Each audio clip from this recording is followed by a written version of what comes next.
नमस्कार मित्रांनो, राज्यात मान्सूनचं आगमन झालं खरं, पण गेल्या काही दिवसांपासून मान्सून जणू विश्रांती घेतलेला आहे. अनेक भागामध्ये पावसाची उणीव जाणवत असून शेतकऱ्यांमध्ये चिंतेचे वातावरण आहे. 29 जून तर आजचा हवामान अंदाज कसा असणार आहे जाणून घेऊया. विदर्भ इथे पावसाचा मागमूसही नाही, आकाश स्वच्छ आणि उन्हाचा ताप जाणवेल.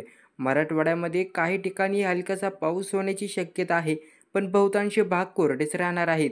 कोकणामध्ये मुंबई, ठाणे आणि पालघर जिल्ह्यांना येलो अलर्ट देण्यात आलाय, तर रायगड व रत्नागिरी व सिंधुदुर्गमध्ये जोरदार पावसाचा इशारा म्हणजेच या जिल्ह्यात ऑरेंज अलर्ट हा देण्यात आलाय.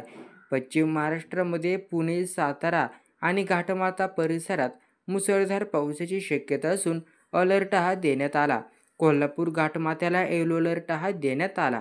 उत्तर महाराष्ट्र, नाशिकसह इतर जिल्ह्यामध्ये हलका ते मध्यम स्वरूपाचा पाऊस पडण्याची शक्यता आहे. नाशिकच्या घाटमाथ्यावर येलो अलर्ट हा देण्यात आला. राज्यात पावसाचा जोर कमी असल्याने शेतीची कामे करताना हवामानाचा अंदाज बघूनच पुढील निर्णय घ्यावा.